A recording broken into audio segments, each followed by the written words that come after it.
Hello and welcome to another episode of Marty's Matchbox Makeovers.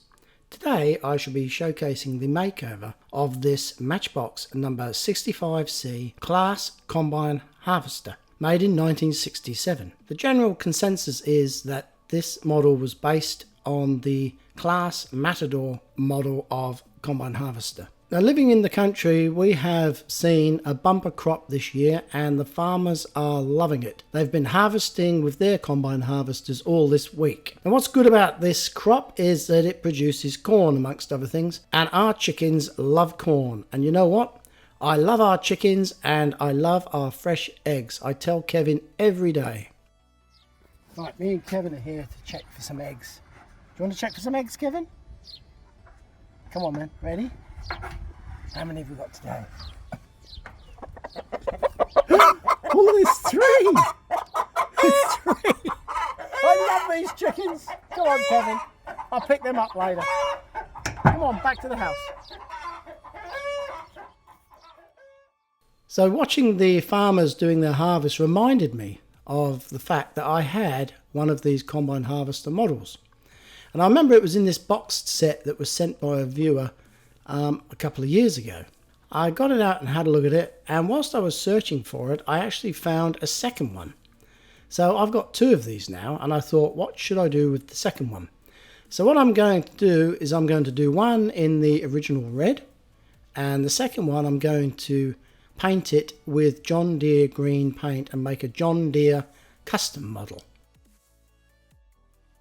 I'm showing you some of the features now. This front end has this huge yellow plastic combine harvester blade, and it rotates when you push the model along on the ground. Here is the John Deere paint that I got off of my father-in-law. He's a sheep farmer. I found it at the back of his shed, and he said that I could keep it. So what better use for this paint than this combine harvester model? You can see here that the tyres are worn out a little bit and loose on the hubs, and there's a lot of paint damage. This blade seems to rotate perfectly well again and shows very little sign of wear. The paintwork though tells another story. I'm just pointing out here this bottom rung on the ladder. If you've got one of these, check to see if that's filled in or whether it's hollow and you can see through it. If you can see through it, then your model could be worth $500. They're very rare. It's a quick shot of the underside. You can see it says number 65. So I'm going to start pulling this apart, and basically all it's going to involve is removing 3 axles, 4 wheels and 2 blades at the front. I'm not going to separate the casting as such, even though it is manufactured out of 2 pieces. I don't see the point, as the entire model will be free of any extra bits and pieces and can be painted. I'm going to remove the wheels using this tried and tested method of a Dremel and a rotary drum, abrasive drum.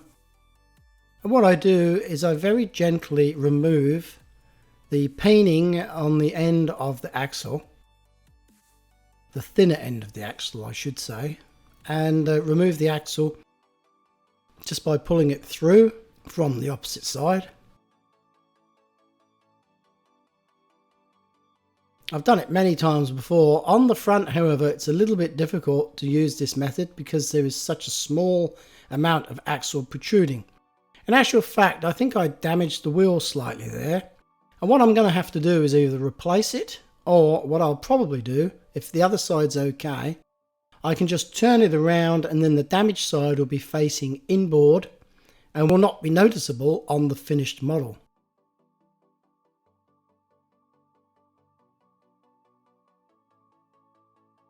Same goes for the front end.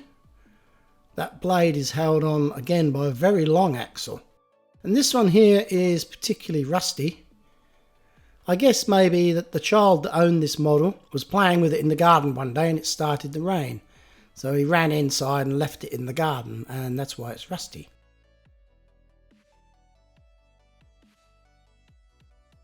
This blade, you can see, is made of 2 identical halves. It's a great idea, great design by Matchbox engineers. And it means that they could just cast the one piece, and then two of those one pieces would make one piece, if that makes sense. One of the wheels is damaged and will definitely need replacing. So I've pulled it apart, now it's the turn of the second one.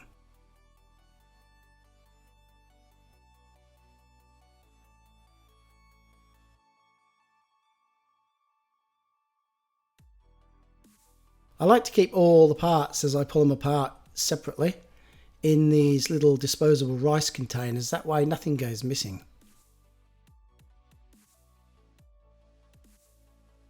So next order of business is stripping the old paint off.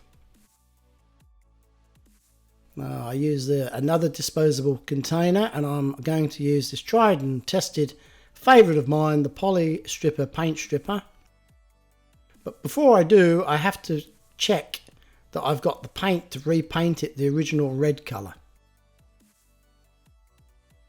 So looking at my paints up here, I have two reds that are very similar to the original colour. One is a Mr. Hobby brand and the other one is a Tamiya brand.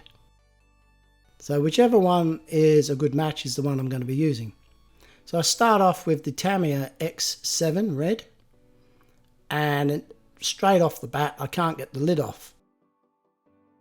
I guess it's been sitting on the shelf for the last year or 6 months or so, and probably the last time I used it there was some paint residue on the thread when I put the lid back on, and it's basically glued the lid on.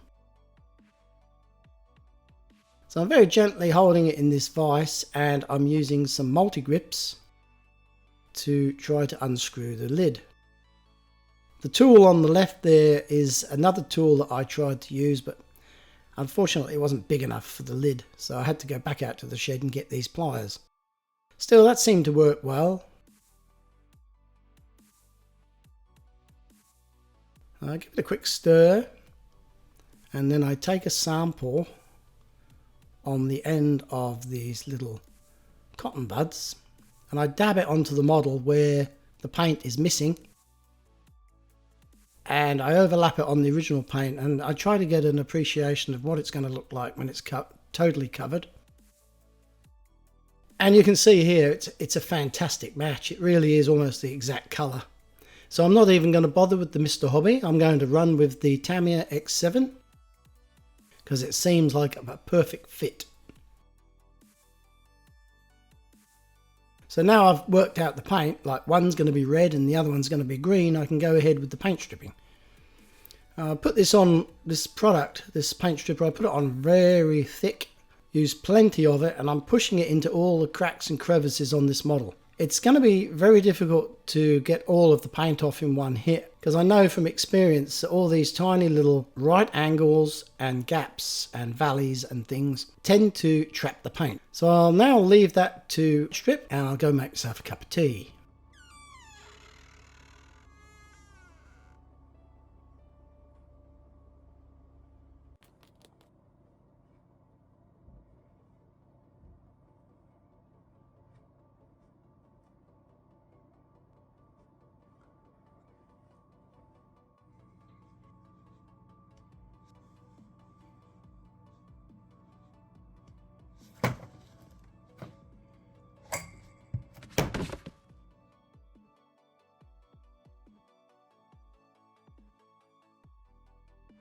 I left the camera on a time-lapse photography there, and you can see how it's affected the paint. It's all blistered up, which is great. Now I can't find my pink toothbrush. It's missing in action. I'm a bit annoyed about it. So I'm going to try out this Hot Wheels branded toothbrush, but this is a special toothbrush. It's new technology. It's an electric toothbrush. So I'm hoping that using this new technology, plus this powerful paint stripper, this paint will just simply fall off the model. I am a little bit disappointed though, because despite my best efforts, some of that paint just hangs on for dear life and refuses to come off.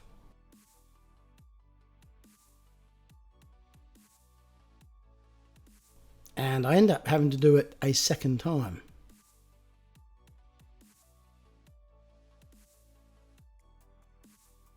Now here's a good bit coming up. Check out that front blade. This paint came off quite easily in one big piece.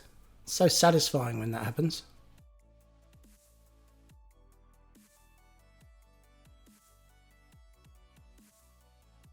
So I guess the Hot Wheels toothbrush did the job. Well, to a degree here you can see it didn't work fully. The paint stripper seemed to fail in this instance. So I had to resort to using these dental picks and tools that I have to try and get rid of all these little leftover bits of paint. You can also see there's a little bit of corrosion, surface corrosion on underneath the paint there in some spots. This was very fiddly and time consuming, even using this magnifying lens of mine, which incidentally reminds me of a dentist's setup. So maybe I'm qualifying myself as a dentist here without realising it. Here's a different tool. The other one was like a bent pin, but this is like a little sharpened shovel for scraping out flat surfaces. Here you can see a little bit of corrosion, and there's a tiny little bit of like paint that I can't get out for some reason. There's another piece in there. So I bring out the big guns. There's a nice set of tools here. I only want one of them. I've got my eye on it. It's that little silver brush there on the left. I'm going to attach it to this Dremel. And I'm not going to run it at max. It's a brand new thing. And I know from experience that those new little wire brushes can shed those fibres. They can fly off. They can go in your eye. They can get stuck in the carpet. So I've got eye protection on. And I'm running it at a relatively low speed. And actually this one kept itself together quite well. I could not find one stray metal fibre that came off of it. I looked so I could show you, but I couldn't find any.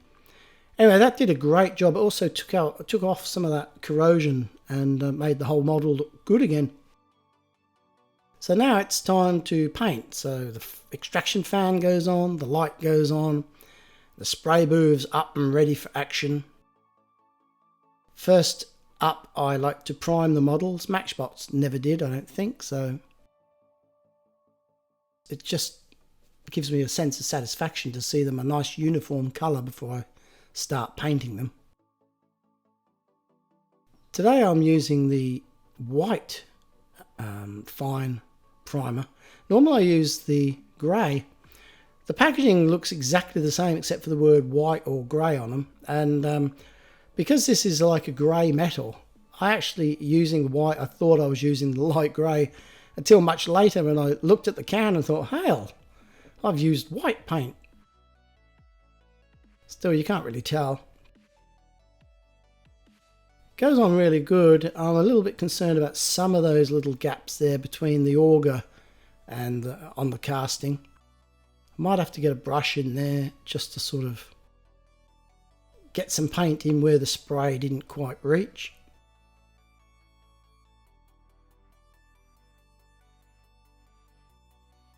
I'm back on the bench, and I do love looking at these models. This makes the details stand out. And you can see there's all sorts of things on here. The ladder at the back. There's a little seat there at the top in the open. Imagine how uncomfortable that would be sitting up there in summer with all the dust and everything in your face. And there's two augers on the side by the looks of it, a short one and a long one. And on the top you can see an exhaust stack from the engine bay. It's only at this stage that I realised for the first time there's a little bit of metal missing off the front blade of one of them. Now I could have fixed it with some baking powder and super glue, but I didn't want to have to strip the model again and basically add an extra hour to the build. So I've decided I'm going to do that one in the green. That will be my custom that's going to go into my collection, and no one else will know about it except for me, well, and you of course. But I think when the front blade is on, it's going to conceal that area, and to all intents and purposes it won't exist.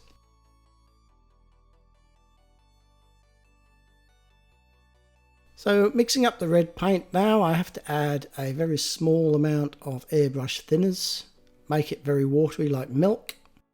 That way it will run through my airbrush a lot easier. I haven't used this airbrush for a while, and I had to drain the tank where the air is stored, and some black water came out, which probably isn't a good sign. Now, I washed it out with some thinners before I started, and it actually seems like it was only yesterday that I used it. It's working perfectly well, which is good news for me.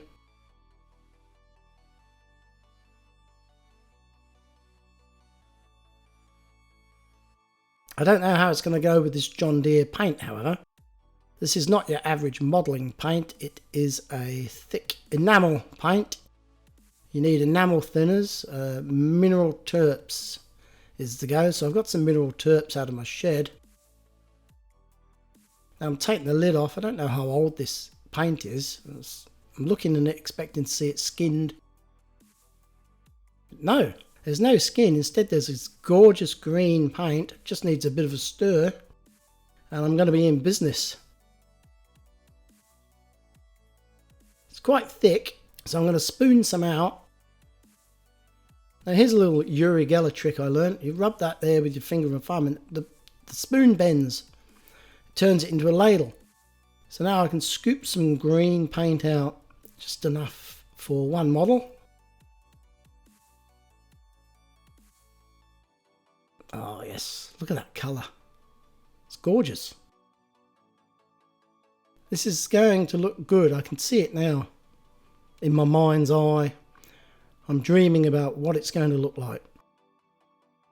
So this is what I thinned it down with, some mineral turpentine, just a tiny little splash in there. Oh, maybe too much. Let's see. It's got to be like milk, and that seems about right, so I'm going to give it a shot. Before I hit the model with it, I just thought I'd spray some on this bit of cardboard.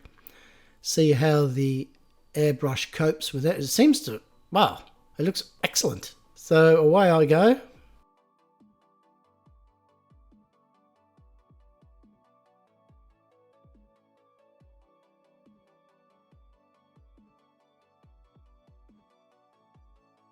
Trying to get all the little gaps covered. Takes 2-3 coats to manage to get all the little bits in this casting. It's a very complex little model. It's got, like I said before, loads of little voids to try and fill with paint, and it's a little bit more time consuming than normal.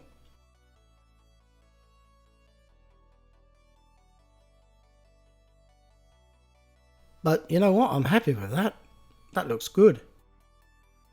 So here's the two models after they've been painted, looking mighty fine. I've just got to wash these plastic parts and get what grime there is on them off.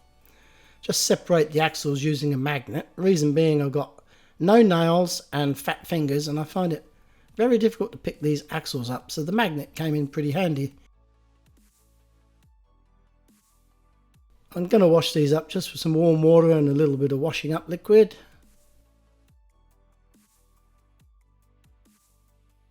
My new hobby room's got this sink in it, which is a good thing. I used to have to leave the room and go into the bathroom, but now I've got this on hand, which is very convenient.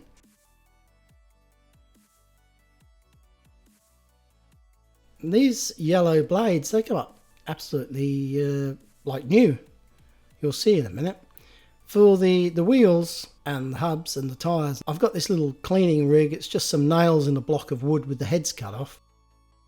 And once again, because of my fat fingers, I can't pick these things up very well. And they used to fly off on the floor and I'd lose them. So I made that to make life easier.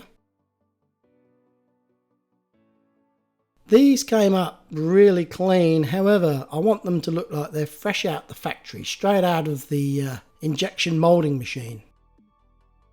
So I'm just giving them a very fine coat of that Tamiya Clear again. I use that a lot in this makeover business. Can't get enough of that stuff. Now back to the wheels, and I realise, I remember now that I've 2 tyres short, so thankfully I have a little tray here of spare tyres that I've collected over the years, and some of them people have sent me, some of them I've bought. And there's a lot in here to look through, so I get the bigger ones out. Most of these are for king size models. There are a few smaller ones in the bottom.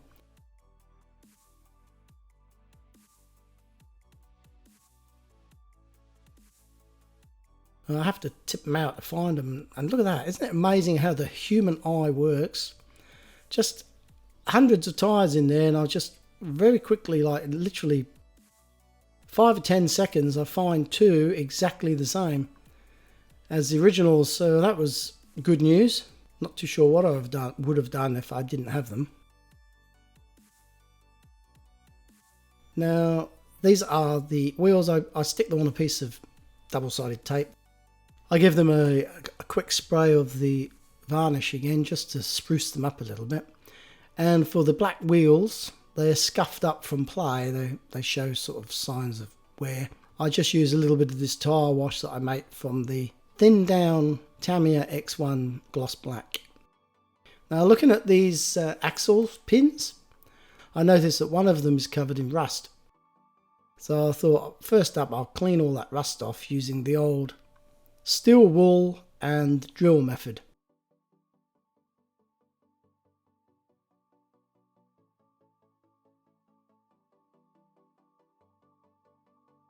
So you put the axle in the drill chuck, and then with some steel wool you just grip it,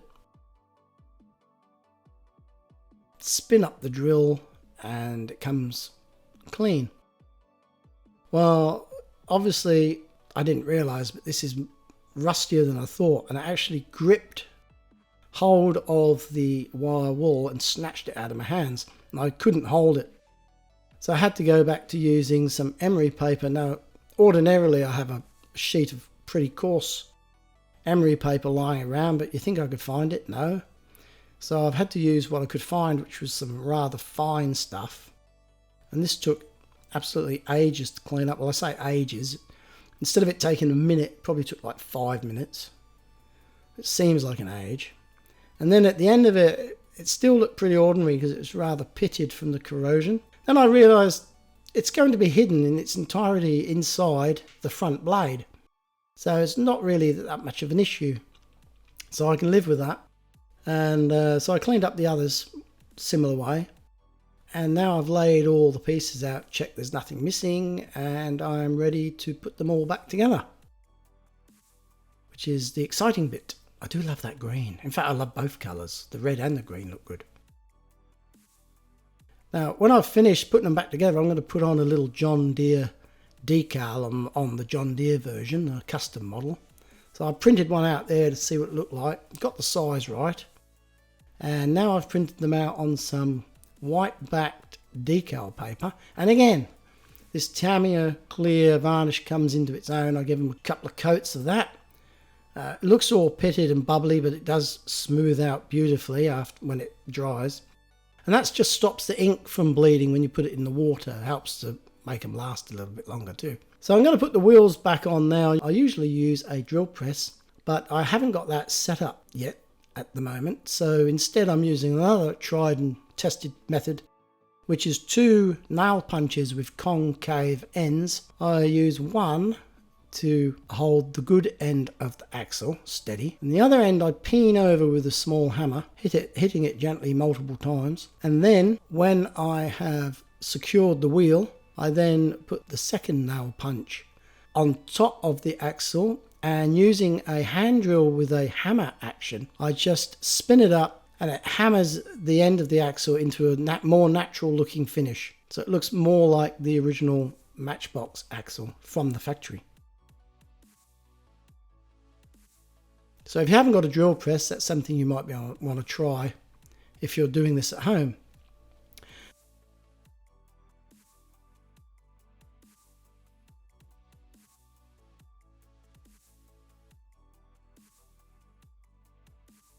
Now look at the engineering that went into these two pieces. When they click together, you can hardly see the join. It's absolutely amazing technology for 1967, I reckon.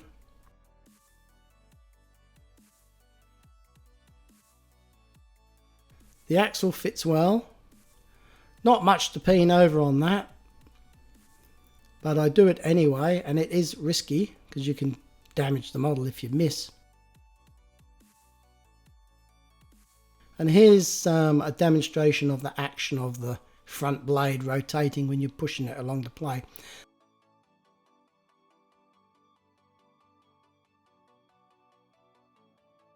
So here's a quick look at what it looked like before I started. Whoever had it loved it and played it to pieces and wore off all the paint by the looks of it by chucking it in and out of the toy box. And this is what it looks like now, and those axle ends, they look absolutely factory fresh. I love it. They came up with a mirror finish. I love the red, I love the yellow, the colours and the balance of the model. It's just, I've never actually looked at this model in this with this eye before, and I just love it now. I find out when you're doing this hobby, you kind of become attached to the model a little bit more so than you would just by looking at it. Those John Deere stickers on the white back paper had a white border, so I had to paint it in with a pencil brush, but they turned out good.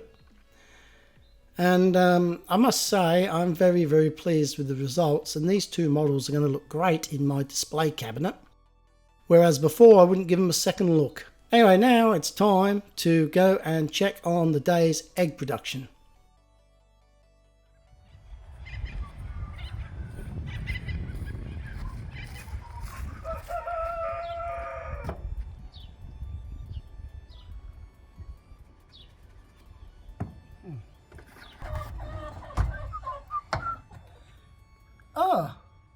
Oh no, they're all busted. Oh, maybe tomorrow. That sucks.